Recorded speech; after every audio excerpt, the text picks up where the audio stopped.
뭐 저야 마음 이거 답답하다고? 근데 요즘 이런 스타일로 입는데? 이거 프로에 치면 너무 좀 지저분해서. 여러분이 답답하다고 하시면 그게 문제.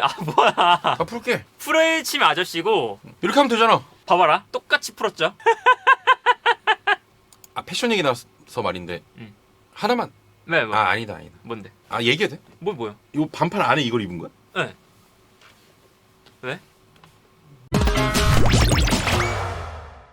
손흥민 선수 저평가에 관한 오늘 주제인데 네네. 저는 개인적으로 그 예전에 박지성 선수도 약간 그 현지에서 저평가된 선수로 늘 그쵸, 꼽혀왔었잖아요. 그쵸. 네. 과연 이게 아시아 선수라서 그런 건지 혹은 뭐 대한민국 선수라서 그런 건지. 근데 손흥민 선수는 저평가받을 그런 정도의 위치가 아닌 선수인데 그렇죠. 그런 이유들에 대해서 오늘 좀 말씀을 좀 드리겠습니다. 골닷컴과 ESPN에서 지난 주말 손흥민이 워낙 잘했잖아요. 그러다 보니까 여전히 손흥민은 저평가를 받고 있다. 그렇게 이제 기사를 썼다는 거죠. 이렇게 왜 저평가를 이 선수가 받고 있느냐. 그래서 팀 동료인 세세뇽이 손흥민 선수가 왜 저평가받는지 모르겠다. 아마도 좀 거만하지 않고 평범한 그런 성향 때문이 아니냐. 그래서 저평가받고 있는 거 아니냐. 뭐 이런 어떻게 보면 추켜 세우는 이야기를 했습니다. 이건 이제 뭐 튀는 선수들 있잖아요. 엄청나게 자기를 어필하고 그렇죠. 경기장 안에서도 어필하고 뭐 포그바나 뭐 링가드나 뭐 이런 선수들 있잖아요. 네네. 막 그렇게 화려하게 뭐 세레모니라거나 튀는 스타일보다는 그렇습니다. 손흥민 선수 좀 묵묵하게 네네. 경기도 하고 훈련도 준비하고 하는 좀 스타일이라서 뭐 그런 게 아니겠느냐. 네. 여기 세세뇽이 그런 이제 언급을 하면서 손흥민은 월드 클래스 선수다. 네네. 이렇게 좀 치켜 세워 준 거죠. 그렇습니다. 네. 자, 그래서 이제 기록 면을 살펴보면 리그 31경기에 출전해서 19골 8개 도움입니다. 네. 공격 포인트만 따져보면 27개 정도인데 토트넘이 기록하고 있는 득점에서 비율을 따져보면 한 45% 정도 되더라고요. 그렇습니다. 그만큼 대단하다 진짜. 토트넘의 득점에서 손흥민이 뭐 득점도 그렇고 그리고 도움도 그렇고 여러 방면에서 차지하는 비중이 정말 크다. 네네. 라고 볼 수가 있겠죠. 지금 득점왕 경쟁을 하고 있습니다. 살라가 이제 22골로 1위고 손흥민 선수가 19골로 2위를 지금 기록하고 있는데 남은 시즌 동안 좀 달성할 수 있는 기록들 어떤 기록들이 있을까요? 득점왕 외에도. 일단 득점왕. 살라가 지금 22골이고 손흥민이 19골이잖아요. 그래서 한 3골 정도 차이가 나는데 한 4경기 정도 지금 남았으니까 4경기 동안 충분히 뒤집을 수 있는 숫자이기도 해요. 또 지난 경기에 2골을 터뜨렸기 때문에. 그렇죠. 그래서 이제 득점왕 경쟁에 지금 도전을 하고 있고 3시즌 연속 10-10 달성. 득점 10개, 어시스트 10개. 이것도 대단하다 진짜. 이게 이제 프리미어리그 최초 기록이잖아요. 네네. 그래서 이제 관심을 모아지고 있는 것이 손흥민 선수가 도움을 과연 3개를 더 기록할 수 있을 것이냐. 이거에 지금 많은 팬들이 주목을 하고 있죠. 그렇습니다. 마지막으로는 5대 리그 한정 해서 아시아 선수 최초로 리그에서 20골 달성. 요것도 이제 갱신할 수 있을 것이냐. 그 전 기록이 차범근 감독이 17골이었거든요. 분데스리가. 그래서 그거는 이미 넘어섰어요. 그런데 최초로 20골을 넘어설 수 있을 것이냐. 이게 지금 이 남은 시즌 동안 손흥민이 달성할 수 있는 기록이고 그렇습니다. 이 기록들만 봐도 와 정말 이 리그에서 최고의 선수들만 할 수 있는 기록이잖아요. 그래서 이 기록만 봐도 손흥민 선수는 사실 저평가를 받기에는 워낙 지금 월드 클래스의 모습을 보여주고 있다. 이렇게 이제 볼 수가 있겠죠. 자, 그러면서 리그 베스트에 선정될 가능성도 있습니다. 사실상 거의 이 정도면 기정사실이 아닐까. 왜냐면 왼쪽 공격수의 손흥민 선수만큼 활약하는 가 없으니까. 지난 시즌에 이어서 이제 올해 선정되면 2회 연속 선정이 되는 건데 지금 경쟁자가 사실은 딱히 떠오르지 않아요. 손흥민 자리에서 뛰는 선수를 생각해보면 뭐 리버풀에는 마네나 조타 이런 선수들이 있겠고 뭐 그리고 맨시티에는 스털링, 포든 뭐 이런 선수들이 있겠고요. 맨유에서는 뭐 레시포드, 산초 이런 선수들 좀 생각을 해볼 수가 있겠는데 어떤 선수를 대입해봐도 손흥민이 훨씬 더 좋은 시즌을 보내고 있다. 그렇습니다. 물론 이제 뭐 포든을 꼽는 매체나 포든을 꼽는 전문가들도 있어요.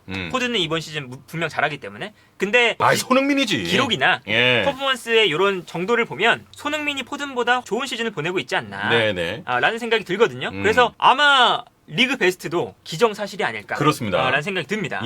자, 그렇지만 손흥민 선수가 조금 이 대단한 활약을 펼쳤음에도 불구하고 약간은 저평가에 대한 이야기가 나오는 이유를 좀 꼽아보고 싶은데 일단은 제가 느끼기엔 첫 번째는 트로피가 없어서 그런 거 아니냐. 그게 사실은 가장 크죠. 어떤 선수든 세간의 평가를 받을 때 선수의 실력을 평가하는데 순수 실력만 평가해야지 왜 트로피를 평가하냐 예. 라고 하는 이야기도 있는데 저는 그건 좀 잘못됐다고 봐요. 트로피는 분명히 선수가 이뤄낸 업적이고 그럼요. 내가 아무리 잘해도 잘하면서 팀을 우승으로 이끌었다. 요거는 진짜 그냥 잘하는 선수와 진짜 잘하는 선수의 차별점이 되는 거거든요. 예. 그래서 이제 호날두 같은 경우가 그렇잖아요. 결정적인 순간에 팀을 계속 구해내면서 챔피언스리그 3연패하고 리그 우승시키고 네. 그러면서 진짜 최고의 선수로 평가를 받잖아요. 그런데 뭐 레알 마드리드 때도 그렇지만 경기를 보면 최고의 선수까지는 아닌데라는 그런 경기력을 보여주다가 결승전에서 한 골. 그렇죠. 막 이렇게 하면서 이제 우승을 이끌어내는 거거든요. 그래서 그런 측면에서 보면 이 손흥민 선수가 트로피가 없다는 게 평가에 사실 들어갈 수밖에 없죠. 네네. 그리고 이제 바디를 생각해 보면 좀 쉽습니다.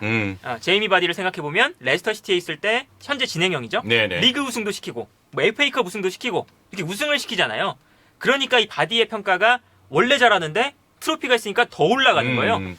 근데 손흥민 선수를 당연히 누구나 손흥민 선수가 최고의 선수라고 하지만 이 트로피가 없다는 건 손흥민 선수를 선수끼리 비교했을 때 마이너스 요소가 되게 하는 요소는 분명하다. 그렇습니다. 그래서 사실 뭐 그거는 손흥민 선수가 극복을 해야 되는 부분이기도 하죠. 트로피가 없는 부분. 지금 사진에서도 이제 어깨에 트로피 모양이 이제 돼 그렇죠. 있는데. 그러니까 이제 사실은 케인도 나가고 싶어하는 이유가 그것 때문이에요. 그럼요. 케인이 뭐 최고의 선수인데 우승 커리어가 없잖아. 그렇죠. 케인이 막 정말 현존 최고의 공격수 중 한 명이다. 최고의 스트라이커 중 한 명이다. 이렇게 이야기를 듣지만 레반도프스키나 수아레즈나 이런 선수들과 비교했을 때 케인을 하나 밑에 놓거든요. 그렇죠. 그 이유는 무엇이냐? 트로피가 없거든요. 그렇습니다. 그렇기 때문에 케인도 이제 지난 시즌부터 나에게 좀 트로피가 필요하구나 이런 걸 느끼면서 뭐 나가고 싶다 이런 이야기도 하는 거고 트로피가 없다는 거 요게 이제 해외 매체에서도 평가를 할 때 들어가는 부분이긴 하죠. 챔스 우승했으면 좋았을 텐데. 그렇죠. 그 챔스 우승이나 지난 시즌 리그컵 우승이나 네네. 컵이 하나라도 있었으면 훨씬 더 올라갔을 거예요. 근데 뭐 그건 이제 사실 아쉬운 부분이고 그런 것들이 사실은 이 평가를 할 때 들어갈 수밖에 없는 요소이긴 하다. 네. 요렇게 생각이 좀 듭니다. 트로피에 대한 부재. 요게 이제 저평가라고 하긴 좀 뭐하지만 평가가 조금 비슷한 실력이 있는 선수들에 비해서 조금 뭔가 손흥민이 밀리는 것 같고 요런 느낌이 드는 이유가 트로피가 좀 그렇지 않을까. 그렇습니다. 자, 일단 첫 번째는 트로피가 없다는 점을 꼽아주셨고 그 다음에 또 어떤 것들이 있을까요? 일단 손흥민 선수의 위치는 사실은 최전방 공격수라기보다 측면 공격수잖아요. 측면 공격수의 스타일이 월드 클래스 공격수의 뭔가 측면 공격수라고 생각을 하면 우리가 아자르나 메시나 네이마르 살라 이런 선수들처럼 볼을 가졌을 때 좁은 공간에서 막 탁탁탁 해서 그렇죠. 풀어나오고 진짜 뭐 한 경기에 볼 지켜내는 스페셜 영상 한두 개 찍고 막 이런 걸 우리가 이제 보통 생각을 하잖아요. 그러다 보니까 손흥민 선수는 조금 그런 좁은 공간에서 풀어나오는 건 부족하지 않아? 역습에 최적화되어 있는 거 아닌가? 아하. 어떤 그런 플레이 스타일이. 그렇죠. 그래서 이제 이 토트넘이 질 때마다 사실은 비판을 받는 게 케인하고 손흥민한테 비판을 많이 가하거든요. 당연히 이제 핵심 선수들이니까. 그때 비판을 가하는 매체들이 어떤 이야기를 하냐면 케인과 손흥민은 좁은 공간에서 지공 상황에서 월클의 공격수가 아니다. 뭐 이런 평가를 해요. 그러다 보니까 월드 클래스의 공격수라면 그 뭔가 온더볼 능력에서 엄청난 능력을 보여줘야 될 것 같고 일반적인 평가 지표에 선입견이 있죠. 약간 그런 느낌 아닌가? 크랙이라고 보기에는 조금 부족한 느낌. 그러니까 온더볼 상황에서. 그렇죠. 근데 저는 잘못했다고 생각하는 게 온더볼이란 게 사실 여러 가지예요. 그러니까 온더볼이란 건 자기가 볼을 가지고 있을 때 가장 효율적인 플레이, 가장 파괴력 있는 플레이를 해야 되는 거거든요. 아자르나 이런 선수들은 좁은 공간에서 볼을 잡았을 때 지공 상황이나 이럴 때 수비수 한 4-5명을 제껴 나오고 볼을 지켜주고 이런 온더볼 플레이가 강하다면 손흥민은 역습 상황에서 스피드 살려 나갈 때 한두 명 앞에 두고 스피드로 내가 볼을 가진 상황에서 치고 달리는 그 온더볼 상황에서는 손흥민보다 잘하는 선수가 거의 없거든요. 그렇습니다. 그리고 결정력도 굉장히 높아요. 그런 상황에서. 그때 이제 떠오르는 그냥 비교 대상의 선수가 뭐 한 살라 정도? 지금 현재 존재하는 선수들 중에서는 그 정도 선수들인데 온더볼 상황에서도 정말 여러 가지 평가들이 있어요. 손흥민 선수는 온더볼이 약하다고 사실은 평가받고 국가대표팀 와도 국가대표팀에서 내려선 팀을 상대로는 잘 못하네. 특히 아시아 예선 같은 경우 분명 이제 11명 선수가 다 내려가니까 아시아 팀 상대를 할 때는. 근데 그렇게 생각을 하지만 사실 온더볼 상황이란 게 지공 상황도 있지만 역습 상황에서 내가 얼마나 파괴력 있는 플레이를 하는지 내가 볼을 가지고 있을 때 그것도 포함시켜야 된다. 근데 이제 평가를 하는 보통 이제 우리의 관념에서 생각해 보면 뭔가 온더볼은 좁은 공간. 거기서 막 기술적으로 막 화려하게 제쳐서 나오고 그런 걸 이제 생각을 하기 때문에 그런 측면에 있어서 좀 감점이 될 요소가 조금 있다. 그러면 조금 정리를 해보면 일단 첫 번째가 저평가받는 이유입니다. 약간 이제 트로피가 없어서라는 문제와 두 번째는 약간 플레이 스타일이 우리가 이제 관념에 박혀 있는 그쵸. 좁은 공간에서 풀어 헤쳐 나오고 그런 선수들 메시나 아자라 같은 유형이 아니기 때문에 약간 그런 어떻게 보면은 좀 선입견 같은 그렇죠. 관념에 얽매인 것 같아요. 맞아요. 예. 그런 면이 좀 있다. 근데 이제 손흥민 선수가 최근에 또 들어서 그리고 지난주 득점을 하면서 좀 많은 해외 매체들이 평가를 하고 있는 게 뭐냐면 양발. 이거 이건 정말 유니크한 거거든요. 이거 진짜 최강이지. 해외 선수들이 뭐 살라 같은 경우도 오른발은 왼발보다 훨씬 떨어지고 뭐 그러잖아요. 네이마르도 오른발에 비해 왼발이 떨어지고 손흥민은 오른발 왼발 정말 동일하게 사용할 수 있다. 그러니까 이제 수비수들도 언제 슈팅이 나올 것이냐 헷갈려 하고. 그렇죠. 그래서 이제 콘테 감독도 교체할 때 너 주발이 어디야? 이렇게 물어봤다는 거 아니에요? 손흥민한테. 네. 이제 그만큼 양발을 거의 동등하게 사용할 수 있다는 그 유니크함. 그렇기 때문에 역습할 때 왼쪽으로 치고 달려도 되고 오른쪽으로 치고 달려도 되고. 맞아요. 그런 이 특징이 있기 때문에 이 양발을 사용하는 게 이 손흥민 선수의 아까 뭐 온더블 상황과는 좀 반대로 양발을 사용한다는 것이 손흥민 선수의 가치를 높여줄 수 있는 하나의 요소가 된다. 그렇습니다. 네. 최고의 장점인 것 같아요. 그렇죠. 그리고 이제 또 하나 최근에 떠오르고 있는 게 XG 값이죠. 골 기대값. 그렇죠. 골 기대값에 비해 손흥민이 엄청난 결정력을 보유하고 있다. 이게 또 손흥민 선수의 평가를 엄청나게 높이는데 아주 중요한 역할을 하고 있어요. 네, 그래서 최근에 뭐 이 토트넘 관련 매체들 이런 걸 보면 손흥민이 XG 값만 보면 새 시즌 동안 프리미어리그 최고의 선수다. 그렇습니다. 뭐 이런 이야기가 나오잖아요. 그러면서 저희가 한번 다룬 적이 있었는데 골 기대값에 대해서 살라와 이제 득점왕 비교하면서 물론 손흥민 선수가 지금 살라보다는 적은 득점을 하고 있지만 이 골 기대값이 높기 때문에 마지막까지 좀 지켜봐야 된다. 뭐 이런 내용을 다루기도 했었죠.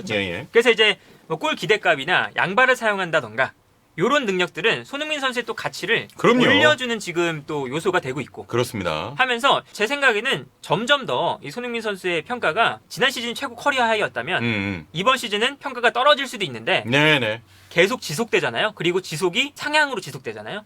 그렇기 때문에 손흥민의 평가가 점점 더 저는 좋아지고 있다고 봅니다. 그래서 실제로 현지 매체들에서도 이 손흥민을 당연히 프리미어리그 최고의 왼쪽 포워드로 뽑는 전문가들이 많이 늘어나고 있고. 그리고 또 저평가에 대한 반박하는 내용들도 많아지고 당장 있고. 이제 뭐 골닷컴이나 뭐 ESPN이나 이런 매체들에서 손흥민은 저평가받고 있는 선수다. 그런 게 나오고 있는 것 자체가 손흥민 선수의 평가가 그렇습니다. 많이 올라가고 있다. 라고 볼 수가 있는 거죠. 손흥민 선수 이야기는 여기까지 좀 해보고 실제로 손흥민 선수 외에도 좀 저평가받는 선수들도 많잖아요. 그렇죠. 그래서 이제 어제부턴가 뭐 트위터에 이런 이 세 명의 선수 비교하는 트위터가 나왔어요. 팬들이 이제 막 평가하고 이런 트위터가 있는데 그 트위터가 리트윗을 엄청 받습니다. 손흥민, 브로조비치, 밀러 이렇게 놓고 지금 세계에서 저평가받고 있는 선수들 이렇게 비교해 놓고 우리 선수가 지금 제일 저평가야. 그러니까 토트넘 팬은 자기네들끼리 토트넘 팬은 우리 손흥민이야. 그리고 인터밀란은 브로조비치야.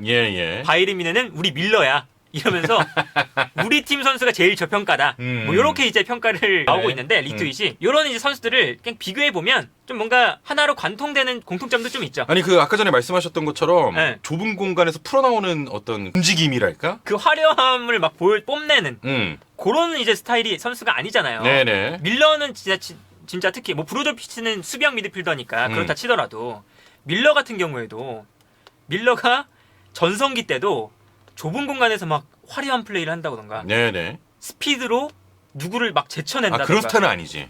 그런 스타일이 아니었어요. 그래서 밀러가 진짜 한창 잘할 때도 저평가를 진짜 많이 받았던 게 약간 드리블 그런 문제 때문에 그런 거예요. 이 선수가 뭘 잘하는 건데 도대체 달리기가 빠른 것도 아니야. 좁은 공간에서 볼간수를 잘하는 것도 아니야. 이 선수는 뭘 잘하는지 모르겠다. 이게 진짜 막 해외 칼럼에도 엄청 많이 소개되고 이랬어요.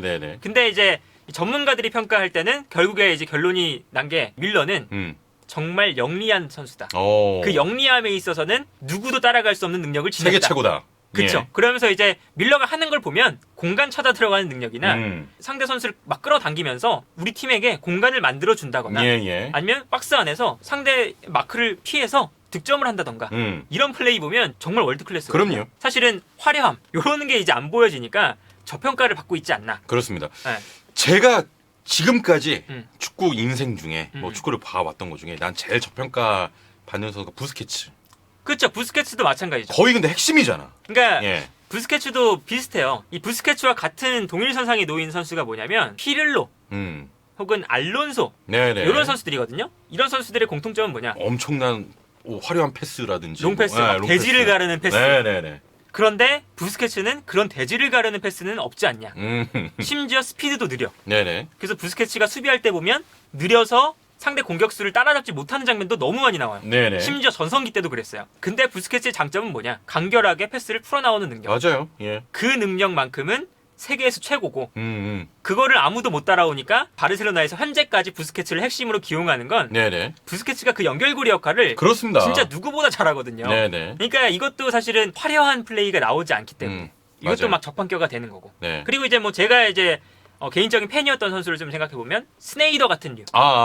스네이더는 공격형 미드필더죠. 네네. 근데 우리가 생각하는 공격형 미드필더는 화려함, 볼을 간수하고. 그러니까 스네이더도 계속 말씀하지만 약간 진짜 좁은 공간에서 풀어나오는 게 약간 좀 부족한 그렇죠. 느낌이잖아요. 그래서 스네이더도 평가받을 때 늘 어땠냐면 이 선수 투박하다. 킥은 진짜 기가 막힌데 투박해. 혼자서 풀어내는 능력 이런 거 없어. 드리블하는 능력 기대를 못해.